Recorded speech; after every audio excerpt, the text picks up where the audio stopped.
l'évolution de la politique au Cameroun et de ce que nous faisons ici dans la diaspora.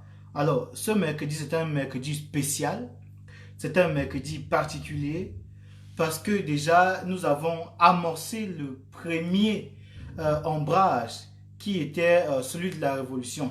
Alors, je vais tout au long de cet entretien avec vous, vous dire déjà où nous en sommes en ce qui concerne le travail que nous avons engagé pour réunir, mettre sur pied ce qu'on appelle les états généraux de la révolution.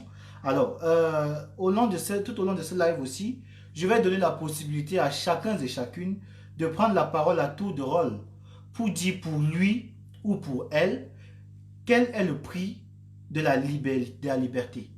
Chacun d'entre vous, j'espère que parmi vous, il y aura qui viennent des mouvements comme le CCD, les mouvements comme la BAS, les mouvements comme les radicaux libres, les mouvements comme peu importe les mouvements dans lesquels dont vous faites partie, peu importe les organisations que vous représenterez ce soir. Aujourd'hui, on porte nous tous un seul et même badge, c'est le badge des Camerounais. C'est le badge de la liberté au Cameroun. Et c'est pour ça que j'ai intitulé cet entretien avec vous aujourd'hui, cet échange. Je l'ai articulé autour de la thématique le prix de la liberté, le prix de la révolution. Alors, nous avons tous pendant des mois, presque une année déjà aujourd'hui, nous ne sommes qu'à quelques jours déjà de l'échéance, parlé de ce que nous étions capables de faire pour que le Cameroun change, pour qu'il y ait au Cameroun en quelque sorte une réelle liberté, pour qu'il y ait une réelle démocratie, pour qu'il y ait la possibilité de vivre au Cameroun et que cela soit partagé par tout le monde, que ce soit comme le bon sens, que ce soit partagé, la chose la plus commune à qui que ce soit. Alors ce soir donc, je vais m'interroger avec vous de savoir, vous personnellement, vous qui êtes derrière vos claviers, vous qui êtes derrière vos téléphones, vous qui me suivez de quelques médias que ce soit, quel est pour vous le prix de la liberté? Je vais poser aussi la question à des combattants de la diaspora à la fois africaine, camerounaise, de l'étranger, des Amériques, de l'Asie et partout dans le monde. Quel est pour vous le prix de la liberté? Tout au long de cet entretien aussi, je vais revenir sur certains entretiens que j'ai eus avec des combattants cette semaine qui étaient marqués vraiment par une volonté imposante de changer la donne. Je peux vous rassurer que la plupart des combattants avec qui j'ai parlé jusqu'à aujourd'hui ont démontré à suffisance qu'on n'est plus dans la distraction, qu'on n'est plus dans le commérage, comme on dit parfois, mais que nous sommes entrés de plein pied dans la phase la plus importante de notre mouvement, de notre marche vers la libération, j'y suis arrivé, du Cameroun. Et aujourd'hui, donc, je suis extrêmement content de vous voir aussi nombreux. Je suis content de voir des messages qui me parviennent à l'instant, qui disent que beaucoup de personnes parmi vous partagent ces lives. Alors, sans monopoliser cette forme d'introduction, je vais directement commencer. Alors, il y a quelques jours déjà, dans un live, j'ai reçu Collins Nana qui rappelait déjà la véhémence, l'importance, le fait capital pour nous de remettre sur pied, de remettre du moins au centre du débat la question des états généraux de la révolution. Alors, pour tous ceux qui n'ont pas compris, j'ai reçu beaucoup d'appels tout au long de cette semaine, des personnes qui essayaient d'entrer en contact avec l'information, de savoir comment est-ce que nous comptons mettre sur pied une telle entreprise. Il y a des personnes qui nous ont contactés et que nous avons d'ailleurs aussi par ricochet contacté pour avoir suffisamment d'informations pour étayer et pour faciliter la construction de ce gâteau familial, la construction de ce bateau, de cette tâche-là, l'arche de la révolution, qui va permettre donc de sauvegarder l'espèce vitale qui va permettre au Cameroun, dans les jours à venir, dans les années à venir, dans des échéances prochaines, de pouvoir espérer un réel changement. Alors, la première personne que j'ai contactée cette semaine n'est autre que notre sœur et combattante du côté des États-Unis, qui est connue sous le nom de Madicom, qui a eu un très bon feedback, et je vous l'ai déjà d'ailleurs dit, qui a confirmé sa présence. Il y en a plusieurs personnes, et le message est déjà passé du côté des États-Unis, où j'ai reçu beaucoup de feedback positifs, des personnes qui m'ont confirmé qu'ils seront là. Donc, les états généraux qui auront lieu à Munich, non pas seulement intéressé les personnes qui étaient en Allemagne, parce qu'on s'était dit au départ de la mise sur pied de cet événement que les personnes qui seront intéressées, qui feraient le déplacement, seraient les personnes qui sont plus localisées au niveau de l'Europe. Mais je vous assure, grande est ma surprise en ce moment parce que les appels, les messages,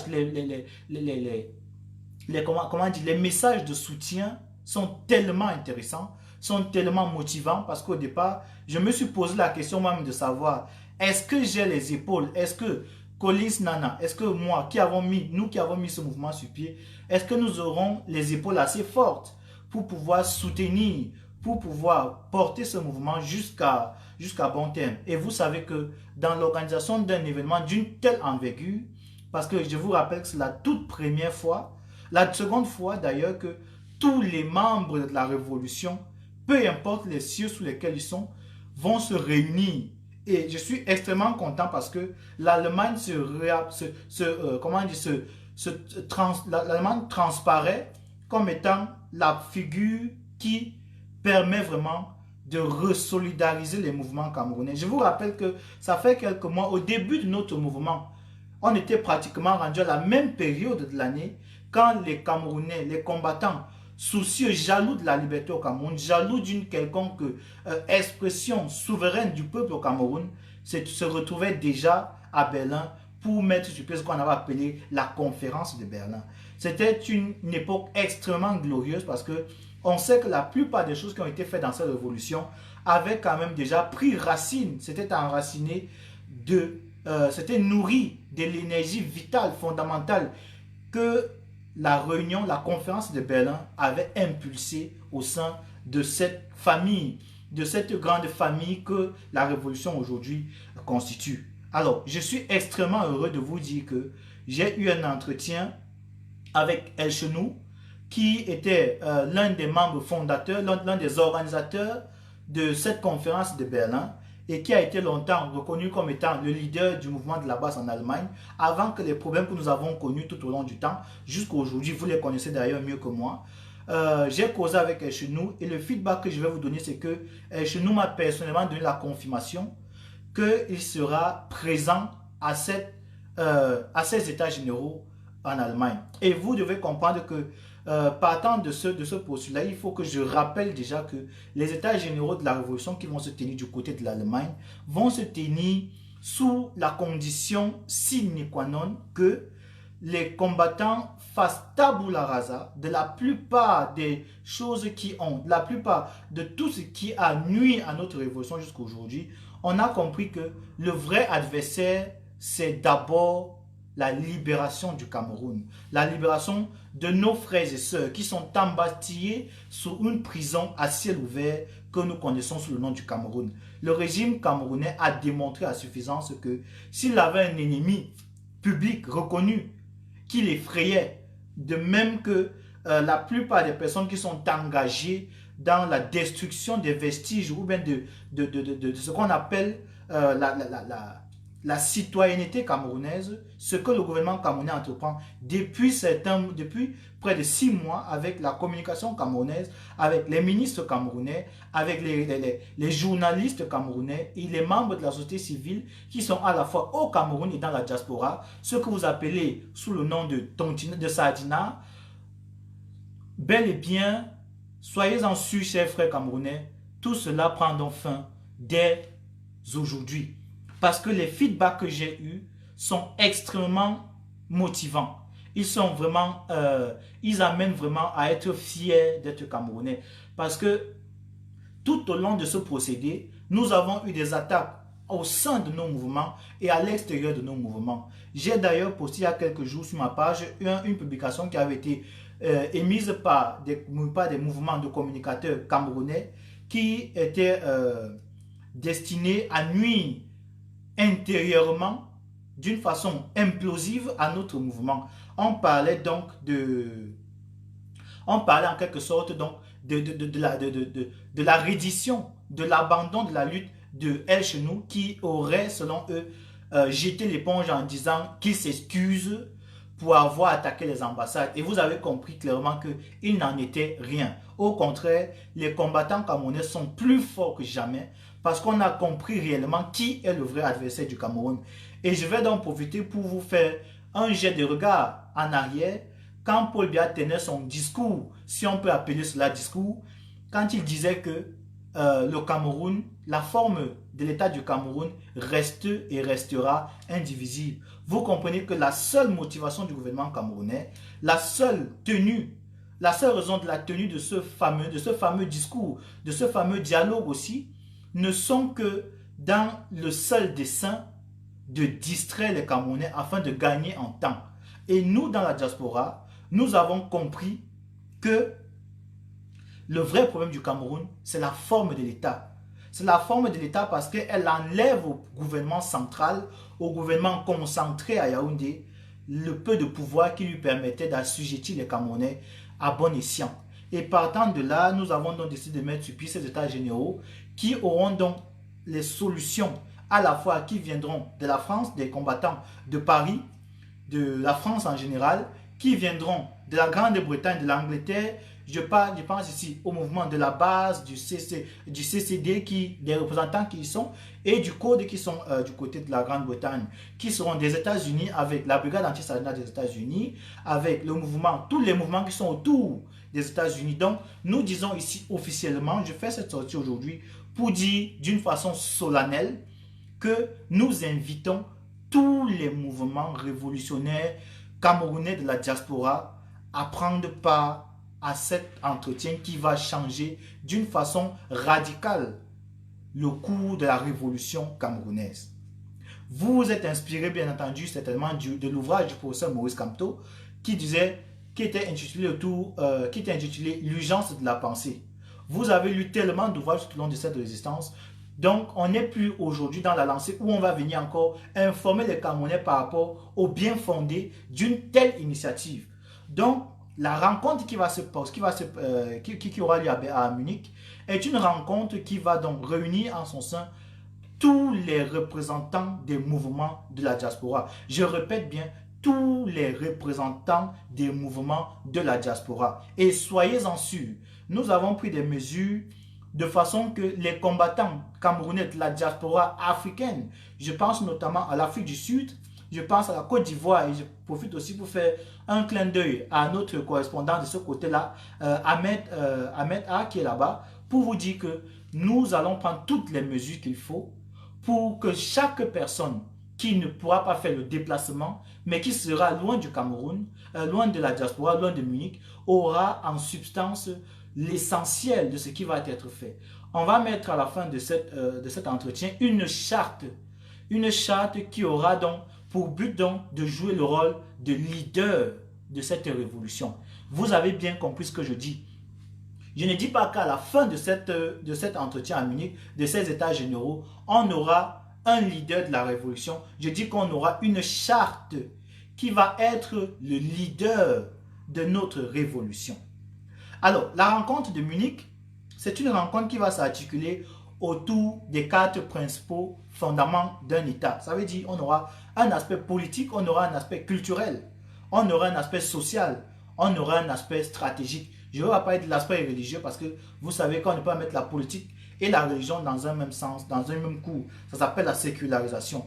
Donc, on a pris sur nous d'inviter quelques personnes qui vont nous fournir des stratégies à la fois techniques dans le domaine de l'informatique. Je vous en ai déjà parlé. On va créer en quelque sorte un réseau intranet pour que les communicateurs de notre révolution communiquent dorénavant en étant sûrs que leurs communications ne vont pas être piratées. Leurs communications ne vont jamais subir un quelconque sabotage. C'est fini, ce sera fini les sabotages sur Facebook, ce sera fini les pages bloquées, ce sera fini les pages signalées. Donc, on a trouvé des mesures. On aura désormais une équipe qui va agir dans le domaine informatique pour sécuriser nos communications.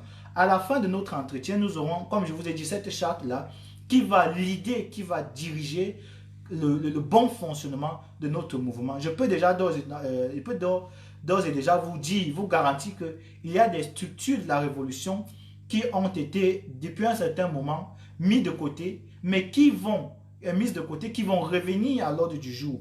Je vous fais comme ça déjà, je vous fais comme ça un peu étalage déjà de quelques structures qui vont être mises sur pied, comme celle que vous connaissez sous le nom du CSR, qui n'est autre que le Conseil supérieur de la Révolution. C'est la seule modification que nous aurons à apporter à ce niveau. Proposition que nous faisons encore. Donc, rien n'est arrêté. Moi, particulièrement, Stevie, je n'arrêterai rien. Collins Nana n'arrêtera rien, tout comme les autres membres de notre organisation n'arrêteront rien. Donc, il faut que tous ceux qui sont dans ce live aujourd'hui comprennent que pour qu'une telle entreprise fonctionne, nous aurons extrêmement besoin. Je vous dis, les seuls et vrais acteurs, les pierres angulaires du bon fonctionnement d'une telle entreprise, ce n'est pas Stevie, ce n'est pas Collins Nana, ce n'est pas notre organisation, mais c'est vous. C'est vous qui nous suivez actuellement. C'est vous qui nous suivez parce que vous êtes en quelque sorte les porteurs de messages de cette révolution. Et à partir d'aujourd'hui, vous ne serez plus des followers passifs, vous serez les ambassadeurs de la mise sur pied des états généraux de la communication.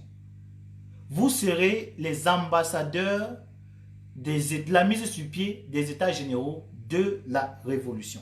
Ça veut dire que chacun et chacune devra personnellement tenter de prendre cette entreprise-là comme étant son initiative personnelle.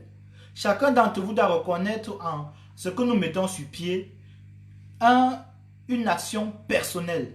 Une action dont les résultats permettraient au Cameroun d'espérer vraiment un futur meilleur. Je vous ai expliqué le bien fondé d'une telle entreprise. Donc, je ne reviendrai plus réellement sur les détails dans ce contexte-là parce qu'il y a tellement de choses que je ne pourrais dire en ligne. Vous comprendrez que pour des mesures de sécurité, je ne pourrais donc pas étaler ici quelques aspects techniques et stratégiques de la chose. Mais je peux d'ores et déjà vous dire que la plupart des combattants avec qui j'ai discuté, je parle ici des personnes comme le général Wanto que vous connaissez, je parle des personnes comme le colonel So que vous connaissez, je parle des personnes à la fois en France, en Angleterre que je suis sur le point de contacter et même du Cameroun déjà, je reçois des feedbacks qui sont très encourageants. Donc je crois que si chacun et chacune d'entre vous se donne les moyens, se donne la politique de sa politique, nous aurons donc une organisation en bonne et due forme qui permettra qu'au sortir de la réunion qui aura lieu à Munich, qui va se tenir en 2 jours, je vous rappelle bien en 2 jours, nous avons hésité par rapport aux dates parce qu'il fallait trouver une date qui satisfasse tout le monde. Et comme vous savez que nous sommes dans des endroits très différents, je dis bien, pour ceux qui demandent est-ce que la base du Luxembourg sera présente, du Luxembourg en Allemagne, précisément à Munich, ça doit être dans les 5 heures de voyage, au maximum 6 heures. Donc je comprends que ceux qui sont au Luxembourg, vous êtes cordialement et chaleureusement invités.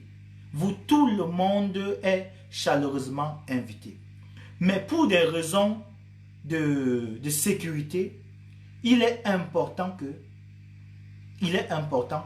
nous comprenions que pour qu'un événement comme celui-là soit vraiment porteur de fruits, parce que c'est l'une des mesures les plus importantes de l'année 2019 qui est en train de s'achever. Il faut que 2019 s'achève avec des résolutions qui permettent au Cameroun de croire quand même que nous avons au sein de la diaspora une dynamique vraiment efficace et efficiente qui permet de régler les problèmes du Cameroun, pas dans la va-vite, mais dans la stratégie et dans l'efficacité.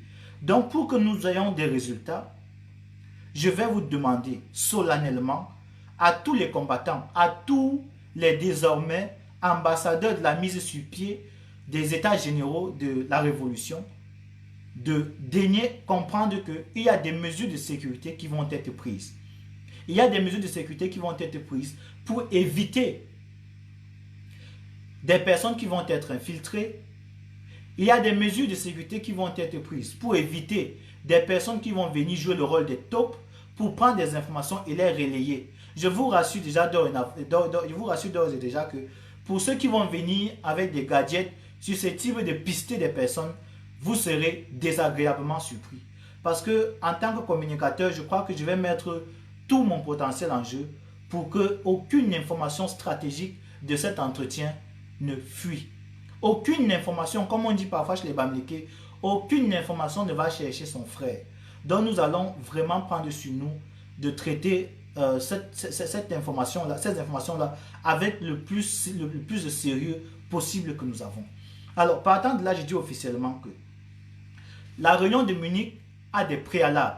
Et l'un des préalables qui était pour moi la tâche la plus difficile à réaliser était de mettre déjà sur un pied de discussion, d'harmoniser déjà les humeurs au sein même de l'Allemagne. Vous imaginez que pour mettre une telle organisation sur pied dans un pays comme celui dans lequel je vous parle à présent, celui duquel je vous parle à présent, il faut déjà mettre beaucoup de prérequis sur pied. Vous savez que l'atmosphère en Allemagne est une atmosphère qui n'était pas tellement vivable ces derniers jours parce qu'il y a eu beaucoup de distanciations, beaucoup de divergences entre les combattants, entre ceux-là qui représentent le mouvement en Europe, en Allemagne particulièrement. Et je parle ici notamment de ceux qui ont jusqu'ici fait figure de représentants de la révolution en Allemagne, dont je ne vais plus les citer, vous les connaissez mieux que moi. Donc, toutes ces personnes-là ont donc intérêt. Il serait intéressant que ces personnes-là comprennent que dès aujourd'hui, la liberté a un prix. Que ces personnes comprennent que la révolution a un prix. Sur Terre, rien ne se fait de façon gratuite. La liberté a un prix. C'est pour ça que j'ai intitulé cet entretien avec vous aujourd'hui, le prix de la liberté et le prix de la révolution. Alors, la révolution, d'une part, vous avez suivi un live dernièrement de nos confrères, de nos amis de la France, qui vous disaient qu'officiellement maintenant, ils entraient dans l'ère de la révolution. Ça veut dire la révolution, comme on a toujours dit, comme je l'ai toujours martelé dans ma page, ce n'est pas une révolution qui va seulement aller dans des attaques sur les réseaux sociaux ou partout ailleurs, mais c'est une révolution qui va apporter comme un effet boule de neige, un changement à tous les niveaux possibles, mais cela avec une équipe soudée autour d'une idéologie forte. On a besoin des personnes fortes dans ce mouvement pour que le mouvement lui-même soit fort. Rappelez-vous à l'époque, quand l'unique président de l'histoire américaine, l'unique président noir de l'histoire américaine avait donné comme conseil à l'Afrique de ne pas avoir des hommes forts, mais des institutions fortes. Ça veut dire qu'on a besoin d'une institution révolutionnaire forte aujourd'hui. Je ne veux pas par là dire qu'on n'a pas besoin d'hommes forts, mais les institutions fortes font des hommes forts. C'est très important, vice-versa on peut le dire. Mais on est obligé aujourd'hui d'avoir une révolution forte. Et on ne peut pas être fort quand on est seul. Souvenez-vous encore de cette parole d'un sage africain qui disait que loin de sa ruche, même l'abeille la plus forte ne reste qu'une mouche. Ça veut dire que peu importe où vous êtes, peu importe la force que vous avez, une fois que vous êtes seul, on vous écrase. Donc on va créer autour de cette dynamique à Munich un groupe fort, un groupe uni, un groupe soudé. On ne va plus parler de façon dilatoire, on ne va plus parler de façon incriminatoire, on va parler de façon rassembleuse. On va rassembler les Camerounais, on va faire taire tous ceux-là qui ont considéré la diaspora camerounaise comme étant un groupe dissocié. Donc la proposition que nous venons vous faire aujourd'hui, nous l'organisation de cet événement, pour que les Camerounais qui vont s'engager à venir à cet entretien, à cette rencontre, aux états généraux de la révolution, que ces personnes comprennent qu'il y a des mesures qui vont être prises et qu'elles ne se sentent pas blessées. Parce que dans cette révolution, on va tous venir comme des nouveaux-nés. On va venir comme des nouveaux-nés. Pourquoi? Parce que c'est comme un baptême. On va renaître dans la révolution parce que nous tous, nous avons accepté, et vous avez vu la preuve, quand nos frères de Paris, de France ont fait une sortie pour dire qu'ils entraient dans la révolution, ça veut dire que c'est un baptême qui permet de quitter de la phase de résistance à la phase révolutionnaire. Donc partant de là, il n'y aura pas de super combattants, il n'y aura pas de grands combattants, il n'y aura pas d'extra combattants, il y aura des Camerounais qui veulent faire la révolution. Et donc, comme nous tous, on est d'accord que les Camerounais veulent entrer dans l'ère de la révolution, on va donc nous tous ensemble mettre le même pas, on va faire tous ensemble le premier pas dans la révolution, mais ça va être ensemble. De façon que si nous tombons, que nous tombions tous. Si nous gagnons, que nous gagnons tous. C'est comme ça que ça va fonctionner dans la révolution. On va former un seul et même groupe, unanime et cohérent jusqu'à la gare. Donc, voici en quelque sorte un peu ce que je peux vous dire déjà. Donc, pour me résumer jusqu'ici, il y a beaucoup d'entretiens qui ont été faits du côté de France, d'Angleterre, des États-Unis, de l'Allemagne, qui ont porté leurs fruits. Et je vais vous annoncer ici, avec sous l'étonnement de plusieurs personnes certainement, que à l'issue de ma communication avec El Chenou, il y a quelque chose d'extraordinaire qui s'est passé. Parce que je vous ai dit qu'on ne peut pas organiser une réunion comme celle-ci en Allemagne, alors que les personnes, même, on ne peut pas vouloir réunir les Camerounais du monde entier sans que les Camerounais même de l'Allemagne, du pays dans lequel on va organiser cette réunion-là, ne soient pas unifiés. Vous comprenez que le pas fondamental était déjà de réunir tous les combattants d'abord de l'Allemagne. Et c'est pour ça que je vous annonce non officiellement que au sortir de ma discussion avec El Chenou, on a conclu, et je vais citer El Chenou ici, il a dit, j'ouvre les guillemets, je vais faire une sortie officielle sur ma page pour demander à tous les Camerounais vivant en Allemagne, virgule, qui ont jusqu'ici fait figure de représentants de la révolution en Allemagne, que nous nous retrouvions dans une salle, que eux ils fixent les délais, le jour, la date, pour qu'on se retrouve et qu'on passe l'éponge sur tous nos problèmes. Fin de citation. Voici ce que El Chenou m'a dit. Alors, je suis en train de vous dire, j'ai cité El Chenou, la personne que vous dites être imbu de sa personne, la personne que vous accusez de tous les noms, a dit officiellement qu'il propose à tous les combattants, il a cité des noms, en particulier, il a dit de Martin Taillot au dernier combattant de l'Allemagne qui jusqu'ici a agi au compte de l'Allemagne, il est ouvert à tout et qu'il propose que ces personnes-là donnent une date pour qu'on organise une rencontre avant la tenue des états généraux de la Révolution. Ça veut dire que quoi? Martin Taillot, Géraud et tout ce que vous connaissez en Allemagne sont donc, par ma voix, invités, parce que je joue le rôle de messager actuellement, sont donc invités à laisser parler leur camerounité et pour le bon déroulement de notre révolution future, ils sont invités à décider, parce que cela maintenant repose pas sur les épaules de Stevie, ça ne repose pas sur les épaules de Collins Nana, ça repose sur les épaules de tout un chacun qui s'estime combattant.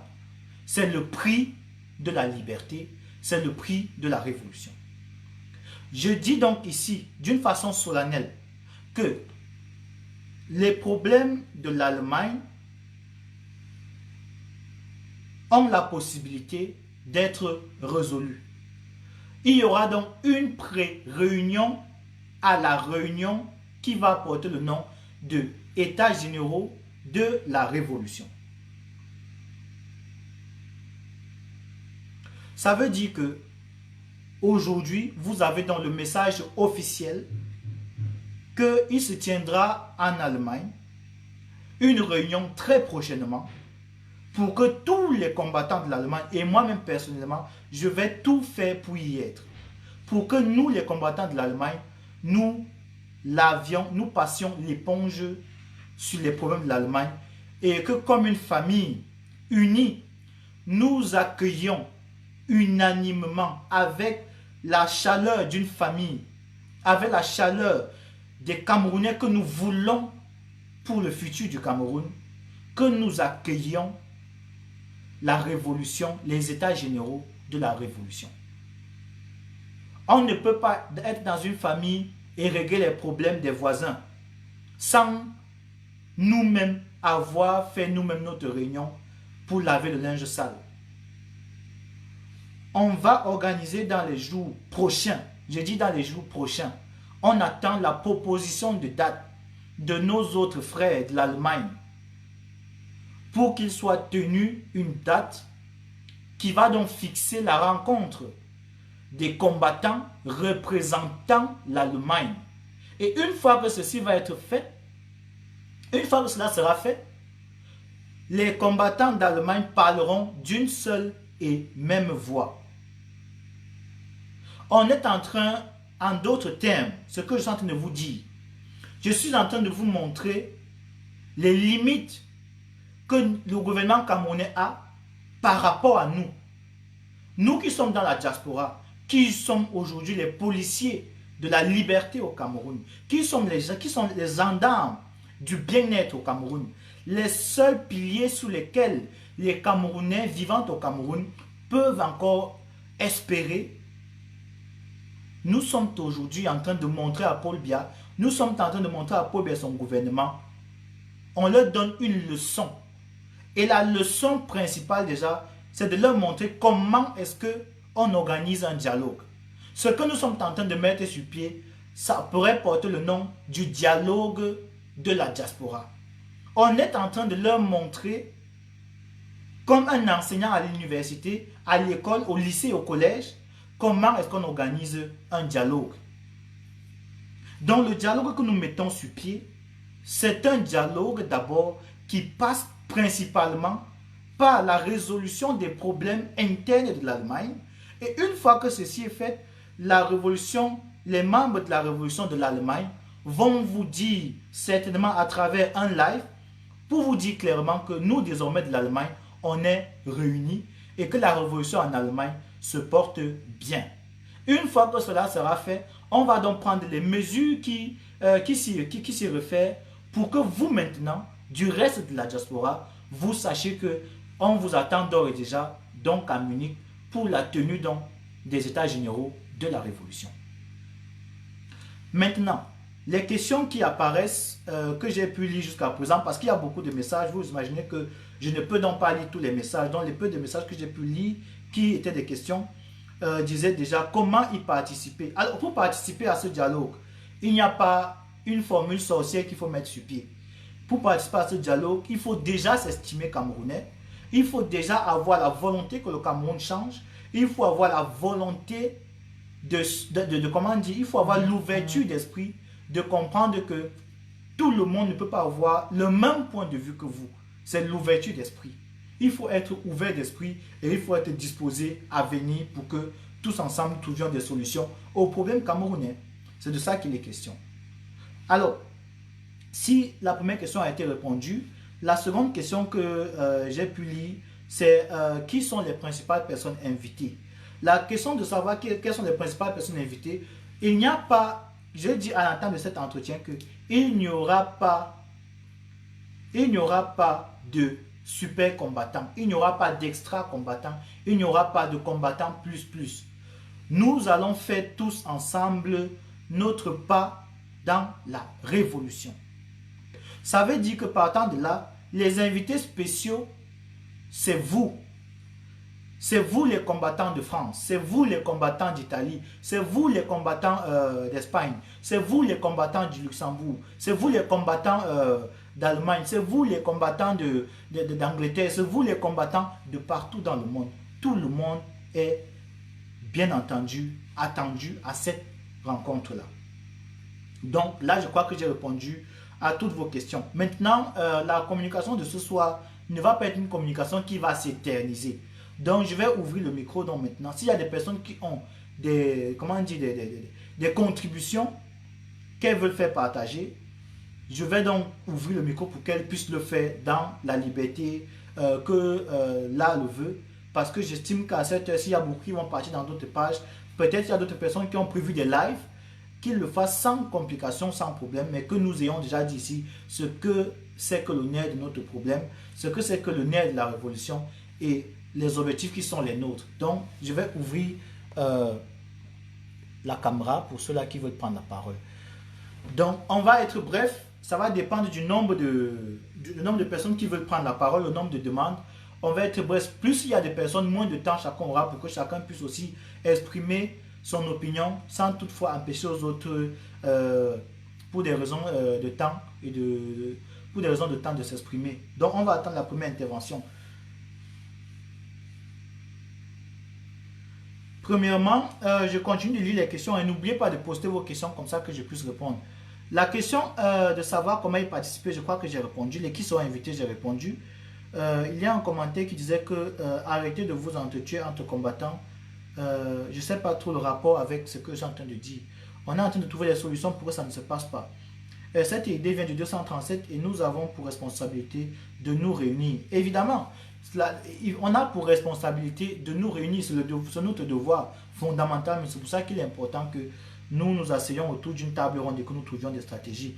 J'ai dit qu'au niveau de la salle, je ne peux pas vous donner l'adresse de la salle parce que c'est pour des raisons stratégiques déjà. Une fois que la salle va être connue, on va donc faire la communication qui s'avère importante dans ce contexte-là. Vous savez que dans notre mouvement, on a des personnes qui sont déclarées et qui ont été démasquées et qui démontrent clairement qu'elles sont prêtes à tout pour que notre révolution tombe à l'eau. On ne peut donc pas prendre sur nous d'inviter ce genre de personnes-là. S'il y a une phase de discussion que ces personnes vont entretenir avec nous, je les invite personnellement par ma voix. Ça veut dire, quand je dis par ma voix, c'est que ce n'est pas, je ne parle pas maintenant à mon nom, je parle au nom de l'organisation, de ceux qui organisent ça avec moi, de prendre contact avec nous et de nous faire part de leur doléance, que nous allons bien entendu relayer par devoir de communication sur les réseaux sociaux pour que vous preniez part, pour que vous preniez compte et que vous preniez connaissance de leurs approches, de leurs réserves. Donc, ne vous attendez pas à ce qu'un monsieur comme Ahmed Kamer fasse partie de cette rencontre-là parce qu'on sait clairement dans quel camp il joue. Mais si jamais Ahmed Kamer a quelque chose à dire par rapport à ça, pour que le Cameroun, pour que notre révolution aille mieux, il sera, bien entendu, il aura une audience avec nous pour nous expliquer clairement et tout ce qu'il va dire va être reporté comme tel pour que vous sachiez ce qu'il a dit et quel est son point de vue. Ce n'est pas d'Ahmed Kamer comme étant un exemple pour ceux-là qui sont dans son camp. Stevie, moi je ne comprends pas la position de El Chenou. A-t-il pris ça coûte pas de mallette d'argent pour lâcher le combat. Ça c'est la question de Olivier Chakou. Olivier Chakou qui agit, il n'est pas en Europe, donc je me donne le devoir de répondre à cette question. C'est un mensonge faramineux et burlesque des communicateurs camerounais qui ont envie de créer une distraction au sein de notre mouvement. Donc El Chenou n'a jamais quitté le mouvement, d'après ce que je sais. El Chenou n'a pas fait une publication qui était signée El Chenou pour dire pardon, par exemple, par rapport aux attaques de l'ambassade, par rapport à quoi que ce soit. Non, jusqu'ici, non. Donc, je crois que c'est une volonté du gouvernement camerounais de faire croire.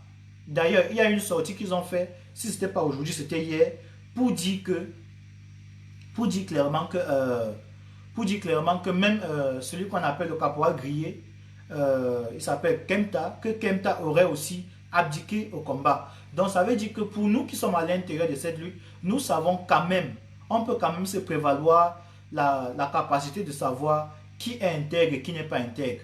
Donc ça veut dire que ce qu'ils ont dit de chez nous, c'est nous de la révolution en Europe qui avons la possibilité de dire que telle personne n'est pas dans ce combat parce qu'on est à l'intérieur et on sait qui ils sont.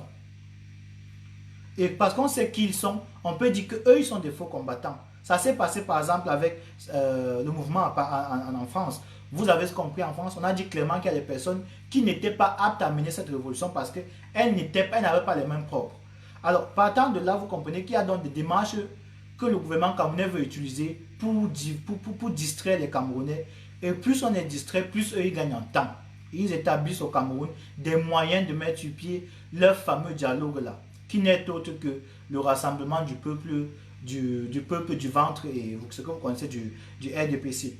Donc, ce n'est rien. Quand vous voyez un média sérieux au Cameroun, qui a des journalistes sérieux, ne peut pas quand même prendre sur lui de mettre une information comme celle-là sans avoir ce qu'on appelle un extrait. On appelle ça en journalisme un extrait. Ça veut dire c'est un élément qui justifie, un élément de quelqu'un qui était là, ou bien de la personne même qui est incriminée, qui atteste vraiment avec véhémence que El Chenou ou bien telle autre personne aurait quitté la lutte et aurait demandé des excuses. Dans un contexte comme celui que nous avons en Europe, où les combattants, les Camerounais qui sont dans la révolution, utilise un canal désormais connu que le gouvernement camerounais essaie d'utiliser, mais à très mauvais escient, qui est un moyen par live, comme vous me voyez maintenant. Et chez nous fait des lives. Kemta fait des lives. Ça veut dire qu'ils auraient utilisé un live, le même moyen par lequel ils ont parlé du Cameroun, pour dire que désormais ils ne parleraient plus du Cameroun de cette façon-là. Mais s'ils ne l'ont pas fait, c'est clair que c'est une volonté de manipuler l'opinion publique au Cameroun pour que ceux-là qui vont aller au dialogue se disent que tout a été mis sur pied et que même les gars de la diaspora commencent déjà à abandonner la lutte. Ils commencent à abandonner la lutte. Ça veut dire que tout ce qui va être dit pendant le dialogue va donc servir de parole d'évangile pour que les Camerounais qui vivent au Cameroun croient donc que désormais ils sont abandonnés à leur sort et que même ceux qui sont en Europe ne les soutiendraient plus. Là, le gouvernement camerounais aura donc la latitude de faire ce qu'ils veulent comme ils veulent. Donc, il est important que vous compreniez que personne de cette révolution n'a jamais demandé des excuses au gouvernement camerounais. Tous ceux qui ont attaqué les ambassades camerounaises sont connus. Ils l'ont fait à visage découvert. S'ils avaient eu le moyen de cacher leur visage, s'ils avaient eu la nécessité de cacher leur visage, ils l'auraient fait. Donc, quelqu'un qui l'a fait, il assume toute sa vie. Et jusqu'à aujourd'hui, les sorties que ces personnes font démontrent à suffisance que ces messieurs ne vont jamais abdiquer. Parce qu'on ne peut pas demander pardon pour avoir attaqué une ambassade, pour avoir pissé sur la photo de Paul Biya et venir après dire que Paul Biya est un tyran. On ne peut pas demander pardon et venir dire que le dialogue que Paul Biya entreprend de faire au Cameroun, c'est une mascarade. Il y a incohérence et ça démontre encore la nécessité pour nous les Camerounais de comprendre que ce gouvernement est un gouvernement qui est au bord de la création spirituelle, de la création intellectuelle, de la création culturelle, de la cohésion sociale. Ils sont donc obligés d'inventer parce que pas d'information crée l'information et parce qu'ils n'ont pas d'information, ils sont obligés de tomber dans ce qu'on appelle le dilatoire. Donc, c'est ce dans quoi ces médias, les médias de cet acabit se sont lancés. Et on espère tous et on le sait que ça va amener à une chute semblable à celle de celui qu'on connaît à Vision 4. J'espère que j'ai répondu à ta question, Olivier Chakou. J'ai pris beaucoup de temps, mais j'espère que la question a été quand même suffisamment répondue. Kemta est chez nous, donc a fait une sortie pour démentir. Elle chez nous a fait une sortie, je crois, hier, pour en parler. Et je dis qu'on n'a pas besoin de faire une sortie officielle parce que le fait que certaines personnes qui sont dans la révolution doutent de l'intégrité de certaines personnes amène aussi parfois, m'amènerait à vous poser les questions vous-même sur votre intégrité. Parce que quand vous êtes dans une révolution, vous ne devez pas suivre les lives au jour le jour. Vous ne devez pas suivre les combattants au jour le jour. Vous devez suivre les combattants en fonction d'une période pour savoir quelles sont les positions que ces personnes prennent. Quelles sont les lunettes de lecture que ces personnes portent. Et vous saurez clairement que, comme je vous dis, c'est une, on appelle ça c'est une déduction simple. Est-ce que quelqu'un qui demande pardon à Paul Biya peut, après quelques heures, faire un live pour dire que Paul Biya, on va le fouetter à la poste centrale du Cameroun? Est-ce qu'il y a cohérence? Puisqu'il n'y a pas cohérence, on en déduit donc que le message que ces gens portent selon lequel il aurait demandé pardon est un message faux. Aussi simple que ça. Donc, je ne sais pas s'il y a une autre question. S'il n'y a pas de question, il n'y a pas d'intervention. Je vais donc supposer que ce que j'ai dit tout au long de cet entretien était très clair et que tout le monde a compris de quoi nous parlions. Et ils ont compris aussi l'intérêt qu'il y a pour eux, pour nous, de communiquer suffisamment sur ce mouvement-là, de communiquer suffisamment sur l'intérêt de la bonne tenue des états généraux de la révolution qui auront lieu à Munich, pour que cela se passe dans un contexte totalement serein et qu'après cela, au sortir de cela, que le gouvernement camerounais sache dorénavant que les dés sont jetés et que la course vers le mur a commencé. Donc, sur ce, je vous dis merci mes frères, merci Camerounais et Camerounaises de nous avoir écoutés. C'est une très très bonne idée déjà. Pour celui qui demande la date a été fixée pour le début novembre parce que c'est un choix très stratégique et je remercie encore Collins Nana pour sa proposition. C'est une date qui a été choisie parce que le 2 novembre est une date fériée pour la plupart des pays en Europe et en tant que jour férié et début du week-end, ça donne donc la possibilité aux gens de venir vendredi pour que nos états généraux commencent le vendredi et samedi Donc, ceux qui seront là auront dans le temps, et samedi soir et dimanche, de voyager, de retrouver leur domicile pour travailler librement le lundi. Donc, je crois que en tant que date, on ne pourrait pas trouver mieux que cela. Bien entendu, on invite tous les membres tous les gars de la diaspora, tous les journalistes, les communicateurs qui ont des médias, qui voudraient bien couvrir cet événement-là, de prendre contact avec nous pour qu'on leur donne quelles seront les modalités et qu'on leur donne les pièces qui les permettraient d'avoir une certaine accréditation pour nous rejoindre dans cette salle-là et avoir ce que de droit, donc les informations et les images qu'il faudrait pour étayer leurs papiers qu'ils vont faire à ce niveau-là. Non, la date, on sait la date. Munich est grand, vous connaissez combien de maisons compte Munich. Donc j'ai dit que pour le moment, la date est connue.